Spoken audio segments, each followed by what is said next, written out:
everyone. I am Aris Vincent Tahay from Minglanilla, Cebu. So, mao to nga kuan jud coach, web developer jud ko. Unsa may and imong then platform? WordPress yun.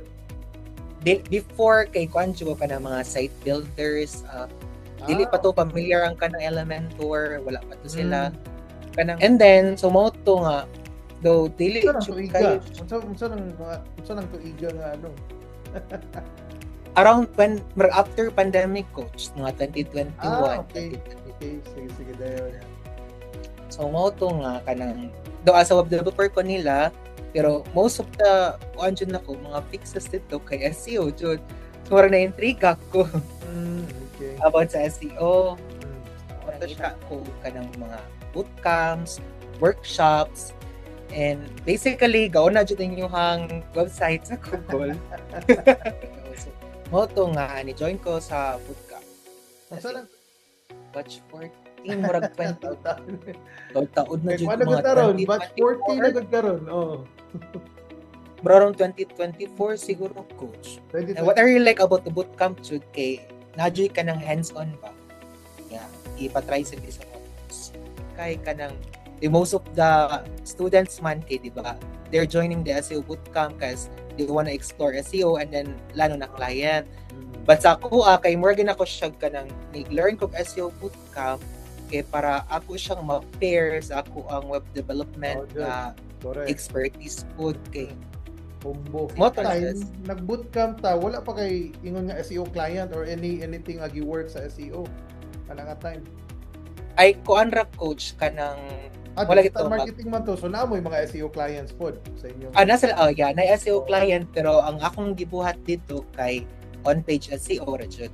Okay. Kanang saon pag-edit sa meta title, and while working with them, nag-handle ko og like hundreds man siguro ta ka websites, hundreds of websites. 100? Grabe ka daghan. Daghan jud kay coach per month, and then sa katong nga websites na ako i-edit na like around 50 siguro to 100 sad ka buok pages ngay update. Okay. So mo to with the expert sa ko ang insights sa web development, naka-expertise sa web development. Ito ko way nga kanang inato mapadali ang ako ang process. So nangita ko plug in na kanang kuan jud sa ang workflow ba mo igo jud sa mong workflow. But at that time wala jud ko nakita nga plug na-bore ng idea, na-create ng idea nga why not kato ilahang SEO nga work audit file kay since Google Sheets man to sila mostly pwede na ko siya ma-export as CSV file pero na ako siya format okay mo title so mo to ang plugin kay it will just mo copy paste ra ko i-copy paste ra na ko ang link or URL sa website. And automatically ang plugin mangita ra to siya sa database sa tunga mga links and i-update ra pud nila ang katuang SEO title o SEO description. So mo to nga na napadali jud akong work like may bung sila sa ilaha pero plugin na siya, plugin na imong gibuhat ana. Oo. Okay, sige. Nagbuhat na jud ko sa plugin. Plugin na gid. Kay di jud siya madala coach like di jud siya madala 1 month. Nakita ra ba coach? Sige. Okay. So na ako diri sa sa plugins page sa WordPress. Arito diri sa name sa plugin is Arva SEO. Formerly Bolt Meta Editor kaya ako siyang gi-rename pag version 2.00 niya. Nice. So pag Bolt Meta Editor sa una kani nga version 1 na niya kay Yoast SEO ra iyang supported nga plugin. Karon kay pag version 2.0 ako na siyang gipalapdan, i-support nami GrankMath, SEO Press o unsa pa itong isa? Basta katong mga modern nga plugins karon sa SEO. Ari. So nadiri sa Arva SEO sa opportunities.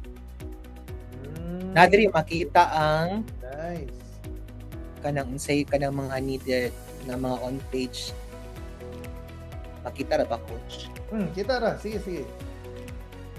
So, kana missing SEO titles, mga out of range, kay mo dyan yung mostly atong gina-work on sa on-page SEO. Sakto.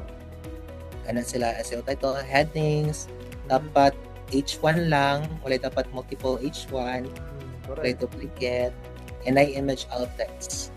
No? Mo dyan ako nakatunan sa bootcamp, coach. Mo ginatong But kani siya kay kuan man niya akong plug-in kay dama siya premium sad nga version, so dili dyan siya accessible sa kanang kuan lang. Dili siya accessible sa free nga version. But kani akong gigamit karon kay premium ni siya nga version. Mo na siya ang premium kibali nga kuan. Oo, mo na siya ang premium jud. Kibali kung free lang siya, nara jud to ang katuang main jud yung nga feature nga maka bulk edit ta. Kada ta diri sa bulk edit, pwede ta diri maka-upload sa katong CSV file nga nga na dito ang mga data nga need na to i-change. Dapat ko gibutang diri nga download template para mo ni lang sundon nga template kay mo ni needed. Okay. Sa imong para template kibali nana dito ang old then ang new mura ginana. Kani ra siya ko download na ang template.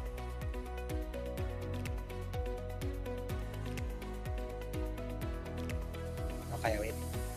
Mo ni siyang sulod sa template jud coach. Nadyo siya gisunod nga kanang columns, needed nga columns niya. Okay. So kani siya ang URL sa website, the title, kani silang title, description, og si canonical URL. Kung magbutang ka og data diri coach, pasabot na need mo na siya i-change nimo sa website. Mo na siya bag-o. Mo na siya bag-o nga data. Nga imong ibutang ani nga URL. So wala na URL diri kaya ang kaning mga data sa title, description, canonical URL kay ari jud sa correct nga page jud ma-update. If dili ka mag-update, for example, dili man jud ta permi mag-update sa no follow, no index. So ato lang sila skip o i-blank lang natin sila.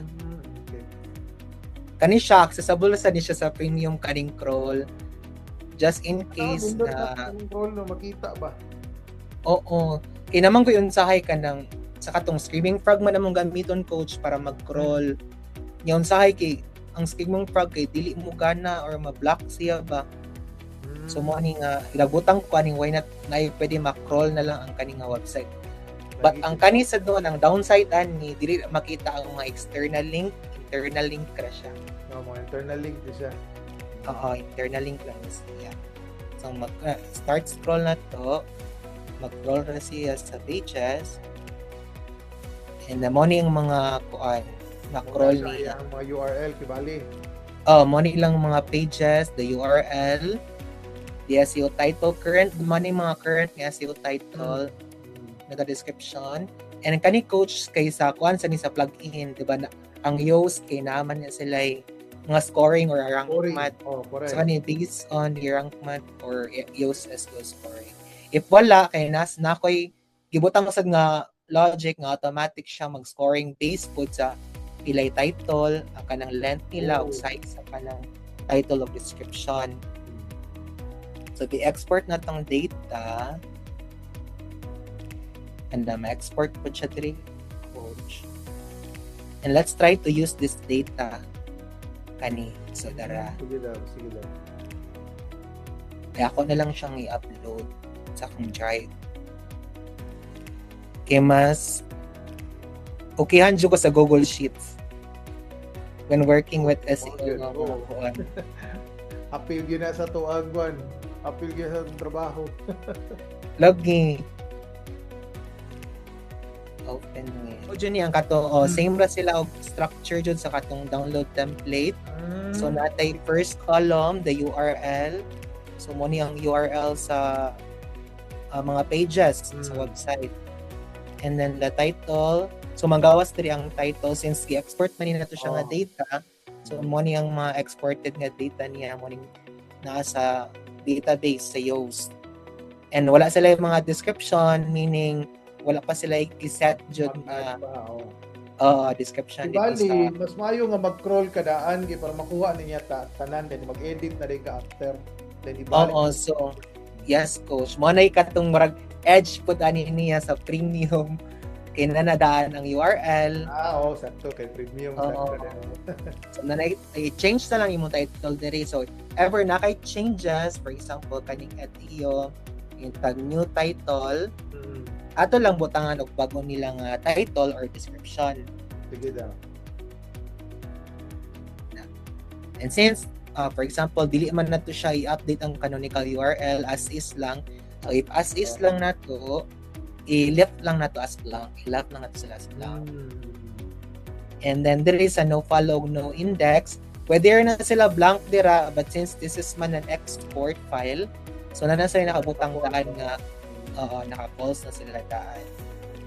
False meaning ka ng dili na to wala ra gi-check ang katong no follow or dili i-turn on ang no follow or no index na settings.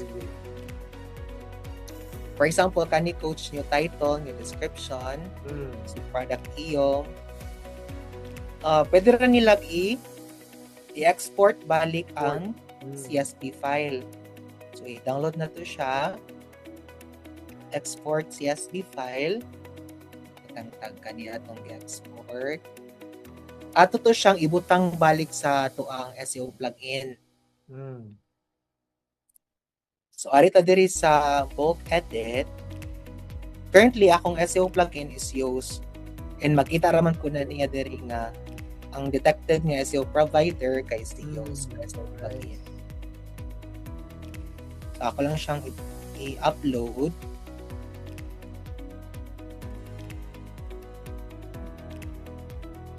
Upload CSV. When nag-upload niya sa CSV, napod siya yung murag kuan pa diri preview sa data. Ma-edit ta dira. Ma-edit coach para just in case nga naisayop sa ilahang i-export, ma-edit sa nila diri dapita. So wani siya new title. Akong pangutana unta kung naba inani ba nga kanang mismo sa plugin. Nice. Wani siya ko to. I-edit na ko. Yung title 2 lang siguro niyan. Yung description 2, ma-edit lagi ako siya. Same put here. Wala naka-no sila ang no follow or no index. Since naka-false man sila. And then, mo scroll down. So, ang akuan pa ni, wala pa ni siya nakuan jud. Whole preview jud ni siya. Wala pa siya naka-paginate. So, tanan siya, Siya naka-pagination. Okay. Basically man sa akong ginahon na kay usually kung mag-edit ta sakto. Kay both siya. So, kita sa coach murag dili man sa 100 siguro pages ang atong ikuan for that month, for that report. Pwede raman siguro 50 lang sa for that report, di ba? We can work on in the next month. Helpful kini sa kanang mga e-commerce bitaw nga daghan dito kay products. May nana ba? Laging mo ni siya coach mga products ni sila nga mga dummy data. Ang scroll down lang ko, scroll down nila na diri ang start processing. So i-click lang na tong start processing, ma-process na din siya. Makita na din diri ang progress na nag-process siya sa notes. Okay, auto siya. Bulk edit completed. And then, so if tanaw na to ang page, we can really see nga na-update siya. So, for example, si kaning si yung naman siya sa products.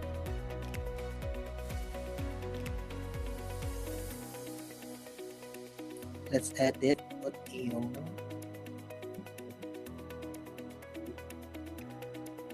and let's check Darap Coach. Mo na ning nasa yung SEO title jud, new title 2 o new description. So basically mo ra jud ta record. Dindot. Dayon unsa man ni siya kana paano ni kana pila pud imuhang premium? Ang premium is on $4.99 for $1 for 1 month. And then yearly niya is around mga kuan, Times. 19 man siguro to, 1999. Yeah, kana siya depende sa na coach magkadako pud ang kuan niya namo kay pricing dire. Na sila sa nice. free plug-in. Nara dire makita rin nila. Ano siya ang monthly per single site 4.99 per 1,000 sites. Ano siya 12.19 unlimited na 19.99. Then annual na siya yung mga discount na yung annual sila. Tapos nindot yun ni gamito sa mga By the way, nganong ARBA ang tawag? ARBA SEO. Okay, kuan mo man ako angga coach. Okay. So may muhang maka-connected ka ron. Nag-work na ko ron as kanang teacher, IT instructor sa usa ka college here sa among area coach. Oh, nice. Students and Oh. stuff. Asa man din So, mo mana- tutuluan doon? So may kuanin mo? Mga IT, basically, subject na kong nagituluan is mga database management courses, project management. Oh. Mo dev na kapuhon o kuan kanang mo relate og AI pod no sa inana nga mga kuan kanang O lagi mo ta na akong kuan sa danin niya nga work. Ang AI mo suggest na siguro kana mo nang titles, gina og description. For now, kana lang sa makuan sa niya na ba siya. Nindot na kayo na. Katulad nito, so thank you kayo Aris. Thank you for sharing. So we pray for success ana imuhang by the way, kano sana na launch? Kano sana nagsugod? Or Dugay na mo jud. seryoso jud sa mga imo ko ano jud siya, i-market. Ang version 1 jud ani niya kay dugay na jud 5 years ago. Siguro at the time na mga 2022, 2023. Nagkaroon lang dyan siya na lang katong version 2.00. Karon nga month. Karon nga man. So katong pag-chat nimo mo Bawa sa day. okay. Bawa sa duty pag-lunch. So murag mo ano mo. Okay. Alright. Yeah, thank you so, kayo sa Yeah. Thank Thank you guys sa Aris. opportunity. Thank you for sharing your story, no? Oto guys. Kuan. Go ahead. If you really want to learn SEO bootcamp zone, Pinoy SEO is the way to Na-plug pa. Sige.